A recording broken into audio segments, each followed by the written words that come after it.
बहुत सारे लोग आपको गाइड करेंगे कि यार कुछ नहीं होता, कोई नहीं देखता, कुछ नहीं। लेकिन आप ये सोचो कि आप कितने लंबे टाइम। किसी ने मेरे से पूछा था भैया क्या हम यहाँ पे डिलीवरी से रिलेटेड जॉब कर सकते हैं क्या? किसी ने मेरे से पूछा कि भैया क्या हम यूट्यूब से रिलेटेड वीडियोस वगैरह बनाते हैं, क्या वो जेन्युइन है, क्या वो हम कर सकते हैं, क्या हम सेल्फ एम्प्लॉयमेंट कर सकते हैं, क्या हम फ्रीलांसिंग कर सकते हैं? तो मुझे लगा यार ये तो पीएसडब्ल्यू वीजा जब आप अप्लाई करोगे या जब भी कोई भी वीजा, कोई भी अगर वहां पे आपका केस लेके बैठा हुआ है तो वो चेक कर सकता है। स्क्रीन पे अभी आ रहा होगा, आप देखो कितना बड़ा मैसेज।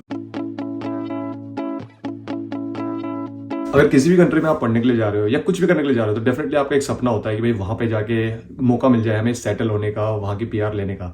लेकिन कुछ ऐसे रीजंस भी होते हैं, कुछ ऐसी चीजें होती हैं, अगर वो आप लोग करते हो तो डेफिनेटली आपके चांसेस ज्यादा ये बन जाते हैं कि भाई आपको डिपोर्ट भी कर सकते हैं उस कंट्री से। आज हम डिस्कस करने वाले हैं कौन से ऐसे रीजंस हो सकते हैं कि जिसको अगर आप करोगे, मतलब 8-10 कुछ ऐसे बड़े बड़े रीजंस हैं, अगर आपने गलतियां करी तो डेफिनेटली आपका यहाँ से स्टूडेंट वीजा भी कैंसिल हो सकता है, आपका पीएसडब्ल्यू भी कैंसिल हो सकता है, आपको पीआर भी कैंसिल हो सकती है और आपको वापस डिपोर्ट कर सकते हैं आपकी कंट्री में। और हाँ, अगर आपको ये लग रहा हो ना कि ये सारे रीजंस जो हैं स्टूडेंट्स पे ही वैलिड होंगे, ऐसा नहीं है। जो प्रोफेशनल्स यहाँ पे अपनी जॉब करने के लिए आए हैं, स्पॉन्सरशिप वीजा लेके आए हैं, उन पे भी कुछ ये रूल्स लागू होने वाले हैं। तो इस वीडियो को एंड तक जब आप देखोगे तो आप समझ जाओगे कि कौन सी गलतियां आपको नहीं करनी है यूके में रह के जो आपको प्रॉब्लम में डाल। तो जो मेरे चैनल पे नए हैं मैं उनको बता दूं, मेरा नाम है राजीव। मैं तो यूके के अंदर स्टूडेंट्स के लिए काफी सारे इन्फॉर्मेटिव वीडियोस बनाता हूं जहां पे मैं स्टूडेंट्स को क्लियर कट इन्फॉर्मेशन देता हूं, ट्रांसपेरेंट, मतलब कि उनको पता हो कि भाई कौन सी चीजें वो यहाँ पे कर सकते हैं, कौन से नहीं कर सकते। और इसके साथ साथ मतलब ये भी गाइड करने की कोशिश करता हूँ कि कौन से कोर्सेज चूज करके यहाँ पे आओ। अगर आप लोग इंटरेस्टेड हो यूके में पढ़ने रिलेटेड, समझ में नहीं आ रहा है कौन सा कोर्स चूज करें, कौन सी यूनिवर्सिटी चूज करें, कौन सी लोकेशन बढ़िया रहेगी, तो डेफिनेटली मैंने बहुत सारे स्टूडेंट्स के बहुत सारे पैसे बचवाए हैं क्योंकि उन्होंने राइट यूनिवर्सिटी में राइट कोर्स में एडमिशन दिलवा के।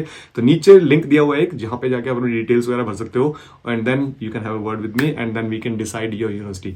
और इसी के साथ साथ एक टेलीग्राम ग्रुप है और व्हाट्सएप ग्रुप है नीचे, उसको अगर आपको जाके ज्वाइन करना है तो उसको भी आप ज्वाइन कर सकते हो। वहां पे भी आपको इन्फॉर्मेटिव बहुत सारी चीजें पता लगती रहती है। तो मेरा ये वीडियो बनाने का सबसे बड़ा मकसद पता है क्या है कि भाई आप लोग इतने सारे पैसे देके यहाँ पे यूके में आते हो, ठीक है, पढ़ने के लिए आते हो, तो मैं नहीं चाहता कि भाई कोई ऐसी गलती करो आप जो बहुत ही छोटी सी गलती हो, जो आपको पता ना हो, मतलब आपको लगे कि यार ये सही कर रहा हूं मैं तो, लेकिन आपको लगे कि यार ये तो एग्जैक्टली मैं गलत कर रहा था, मैं जो वीजा की गाइडलाइंस हैं, जो रूल्स हैं, उसको ब्रीच कर रहा था, और इतने पैसे अगर आपने लगाए हैं तो वेस्ट ना जाए। चलो वीडियो को शुरू करते हैं। अब सबसे पहले तो हम बात करते हैं, अगर आप स्टूडेंट वीजा पे यहाँ पे आ रहे हो तो सबसे पहली चीज है कि भाई आप अपनी यूनिवर्सिटी में एनरोल हो रहे हो नहीं, अपनी क्लासेस लगा रहे हो नहीं। सबसे बड़ा जो रीजन होता है ना स्टूडेंट्स यहाँ पे, जो मतलब अपने वीजा की जो मेन कंडीशन होती है उसी को इग्नोर कर देते हैं और यहाँ पे वो यूनिवर्सिटीज को अटेंड भी नहीं करते, मतलब कई तो ऐसे होते हैं जो एनरोल भी नहीं करते। तो सबसे पहले तो अपनी यूनिवर्सिटी में जाके एनरोल करो। अगर एनरोल नहीं कर रहे तो डेफिनेटली 2 हफ्ते नहीं करोगे, 3 हफ्ते नहीं करोगे तो यूनिवर्सिटी क्या करेगी, बोलेगी भाई आपने एनरोल किया नहीं तो आप यहाँ पे जेन्युइन स्टूडेंट नहीं हो, तो अपनी स्पॉन्सरशिप जो है उसको विड्रॉ कर लेगी और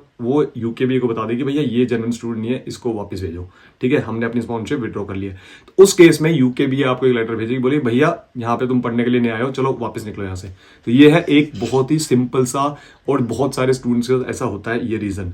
बहुत सारे स्टूडेंट्स क्या करते हैं कि यहाँ पे आने के बाद एनरोलमेंट में डिले कर देते हैं। एनरोलमेंट में क्या भाई, वो एनरोलमेंट उनको करना है कि भाई जाते ही आते ही यहाँ पे जनरली एक हफ्ते, जब भी एनरोलमेंट डेट है उसके विद इन 1 वीक आप एनरोल कर लो, लेकिन वो 2 हफ्ते 3 हफ्ते पता नहीं किस चीज में लगे रहते हैं, भूल जाते हैं और वो नहीं करते एनरोल। तो उस केस में भी यूनिवर्सिटी बोलती है कि नहीं अब तुम नेक्स्ट इनटेक से करना, इतने वापस जाओ, नया कोर्स लेटर लेके फिर दोबारा से आना। ये रीजन। क्लासेस, अब बहुत सारे बच्चे एनरोल कर लेते हैं लेकिन उसके बाद क्लासेस वगैरह नहीं लगाते हैं, तो या फिर एक सेमेस्टर लगाते हैं उसके बाद छोड़ देते हैं, यूनिवर्सिटी की फीस पे वगैरह नहीं करते। तो इस केस में भी यूनिवर्सिटी क्या बोलती है कि भाई हम अपने स्पॉन्सरशिप को विड्रॉ कर रहे हैं, वापस जाओ। तो ये तो एक बहुत सिंपल सा रीजन है जो बहुत सारे स्टूडेंट्स के साथ होता है। ऐसा तो करना मत। अगर आप स्टूडेंट वीजा पे यहाँ पे आए तो डेफिनेटली आपको पढ़ाई करना तो मोस्ट इंपॉर्टेंट है। जिसके बेस पे आपको यहाँ पे वीजा मिला है वो है यूनिवर्सिटी। तो यूनिवर्सिटी की गाइडलाइंस को फॉलो करो, यूनिवर्सिटी की बात मानो, पढ़ लो, ठीक है। दूसरा जो पॉइंट है जहाँ पे जो बहुत सारे स्टूडेंट यहाँ से रिपोर्ट होते हैं, वर्किंग इलीगली। अब वर्किंग इलीगली का मतलब क्या है कि भाई जो उनको अलाउड है उससे ज्यादा काम करना। अब स्टूडेंट, अगर स्टूडेंट वीजा पे यहाँ पे आए हो तो definitely you are allowed to work 20 hours during your term time and full time during your holidays. तो अब फुल टाइम में मतलब तो ये हो सकता है कोई कंपनी आपको 40 आवर्स देती है, कोई 45 देती है, कोई 48 देती है, इस डिपेंड। क्योंकि कहीं पे भी इन्होंने यूके भी गवर्नमेंट ने ये नहीं बोला हुआ कि जैसे 20 आवर्स बोला हुआ है टर्म टाइम के लिए, कहीं पे भी उन्होंने ये नहीं बोला फुल टाइम में जब आप काम करोगे तो कितने आवर्स कर सकते हो। दे हैवंट मेंशन्ड एनीवेयर, ठीक है। अब 20 आवर्स से ज्यादा अगर आप काम करोगे तो आपको लग रहा होगा भैया कैसे पता लगेगा, पीएसडब्ल्यू जब हम अप्लाई करेंगे तो पता लग जाता है क्या। देखो यूकेबीए का जो सिस्टम है ना वो इंटरलिंक्ड है डायरेक्टली विद एचएमआरसी। तो मतलब ये अब ये कैसे पता है, obviously because I am in IT, और आईटी में जब आप काम करते हो तो definitely you work with, you have lot of colleagues जिसके साथ आप काम करते हो, तो ये पता लगता रहता है कोई उन प्रोजेक्ट्स पे अगर काम कर रहा होता है तो they have the system where they link up together. तो उनको कहीं जाने के या HMR से कुछ पूछने की जरूरत नहीं है, वो they can see everything in their system by itself. तो PSW वीजा जब आप अप्लाई करोगे या जब भी कोई भी वीजा, कोई भी अगर वहां पे आपका केस लेके बैठा हुआ है तो वो चेक कर सकता है कि किस तरह का आपने काम किया है। तो ये definitely if you work illegally then you can face the deportation. अब बात ये आती है कि अगर आप डिपेंडेंट के साथ आए हो, तो मान लो कि स्टूडेंट ने अगर कोई मिस्टेक करी है, वो रूल ब्रेक किया है, तो ऑटोमेटिकली डिपेंडेंट ने भी रूल ब्रेक किया है, तो वो क्या होगा कि दोनों जनों को वापस डिपोर्ट कर दिया जाएगा। तो ऐसा बहुत सारे केसेस में हुआ है, मतलब बहुत सारे स्टूडेंट यहाँ पे आए थे, वो भाई केयर होम वगैरह में काम कर रहे थे, उनको बोला कि भाई ठीक है केयर होम में काम कर सकते हो, एक्स्ट्रा 20 आवर्स आप किसी और के लिए भी काम कर सकते हो, स्पॉन्सर्ड वीजा पे थे, लेकिन स्पॉन्सर्ड वीजा पे भी आप ओनली 20 आवर्स ही काम कर सकते हो किसी और स्पॉन्सर के लिए भी, सेम रोल सेम लेवल पे। लेकिन अगर आप सेम फील्ड में 20 आवर्स से ज्यादा काम कर रहे हो उस दूसरे किसी एम्प्लॉयर के लिए, उस केस में भी आप डिपोर्ट हो जाते हो। तो मेक श्योर इस बात का भी जरूर ध्यान रखना, ये बहुत इंपॉर्टेंट है, क्योंकि यहाँ पे बहुत सारे स्टूडेंट्स और बहुत सारे स्पॉन्सर वीजा पे जो आए हैं वो गलती कर जाते हैं, और जब वो पकड़े जाते हैं तो डेफिनेटली रूल ब्रीच होता है, और जब रूल ब्रीच होता है तो वो ऑटोमेटिकली डिपोर्ट हो जाते हैं। थर्ड जो बहुत बड़ा रीजन है यूके में जो स्टूडेंट्स या डिपोर्ट होते हैं वो है क्रिमिनल ऑफेंसेस। अब क्रिमिनल ऑफेंसेस क्या है, ये आप सोच रहे हो भैया क्या चीज है ये। क्रिमिनल ऑफेंसेस सिंपल सा है कि भाई कोई क्राइम करना। अब क्राइम क्या है, यहाँ पे आप लोगों ने देखे होंगे कुछ इस तरह के केसेस भी आते हैं कि अंडर एज जो बच्चे होते हैं उनके साथ लिंकअप, मतलब ऐसा कुछ चैट वगैरह मैसेज वगैरह में, अगर आपके स्क्रीन पे भी आ रहा होगा, आप देखो कितना बड़ा मैसेज वगैरह सा है कुछ, जिसमें बता रखा है कि भाई स्टूडेंट ने इसके साथ अंडर एज के साथ बातें करने की कोशिश करी, इस तरह की उल्टी सीधी बातें करने की कोशिश करी, और ये इसके साथ मतलब मिलने के लिए गया। तब ये सारी सिचुएशन होती है, उस केस में यहाँ से स्टूडेंट को क्या है, ऑब्वियसली ये तो ऑटोमेटिकली एक बहुत बड़ा क्राइम है कि भाई किसी अंडर एज के साथ आपको इन्वॉल्व होना।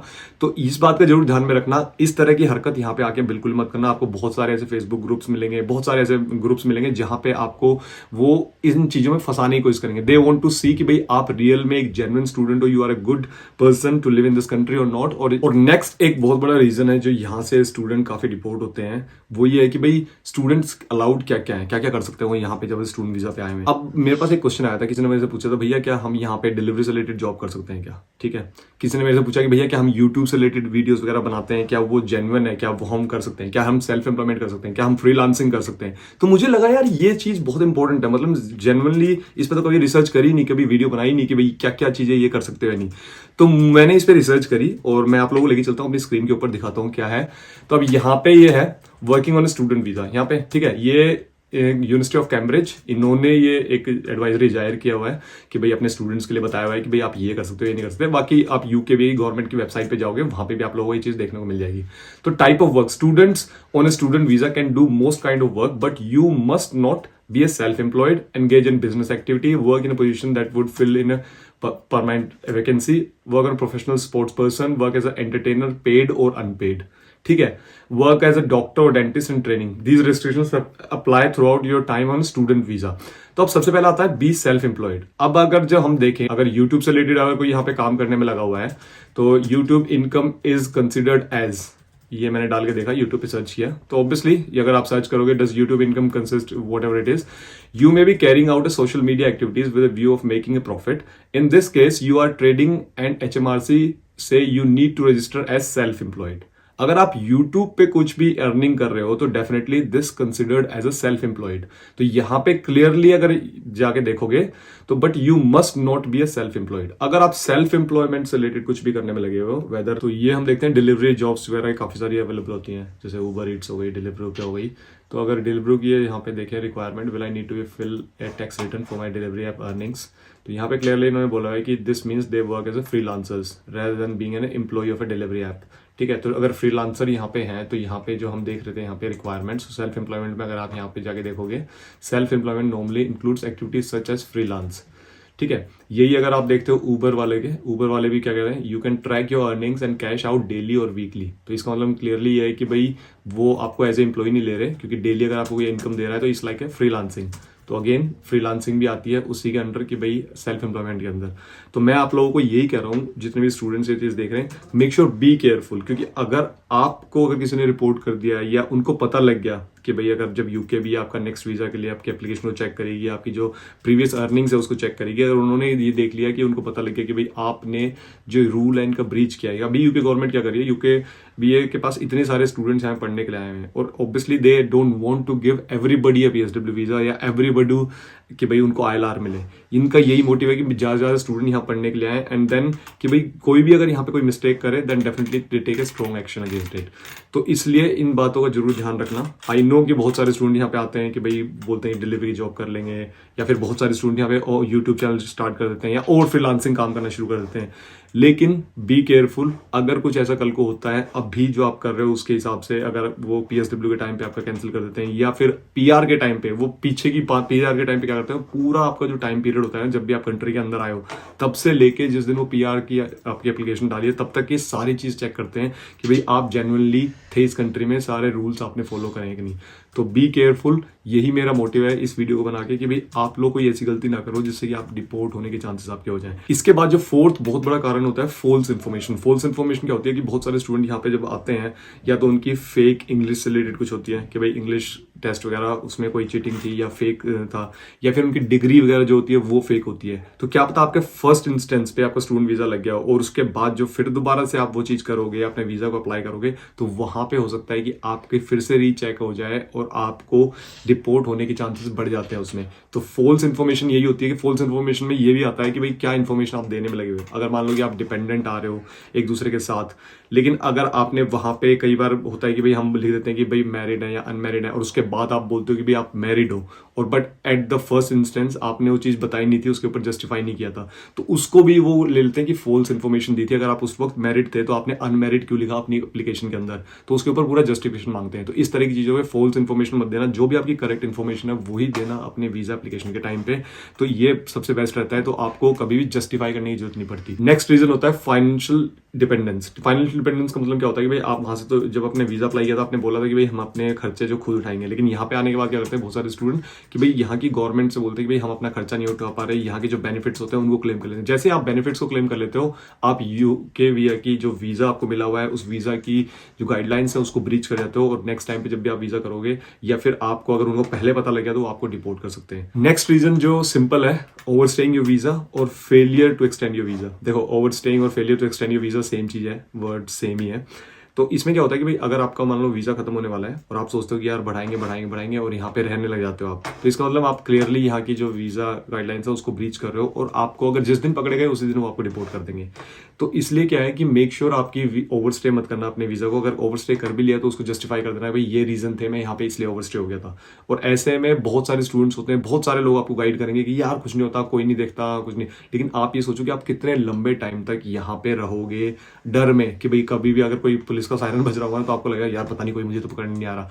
तो इसलिए मेक श्योर ओवरस्टे होने से भला ये है कि भाई आप ऐसे रास्ते ढूंढो कि जिससे कि आप यहाँ पे परमानेंट उसको अपने वैलिड वीजा को कंटिन्यू कर सको, और वैलिड वीजा को अगर कंटिन्यू करोगे तो आपके पास चांसेस होगा यहाँ पे PR लेने का। क्योंकि ओवरस्टे होने के बाद जो आपके पास वैलिड वीजा नहीं है इस कंट्री में रहने के लिए, आप इलीगल हो गए हो, तो उसके बाद आपको पता नहीं 15 साल लगे, 20 साल लगे, कितने साल लगे, कब UK गवर्नमेंट आपको जाके अप्रूव देगी कि भाई हाँ आप इस कंट्री में रह सकते हो, आपको परमानेंट रेजिडेंसी देगी।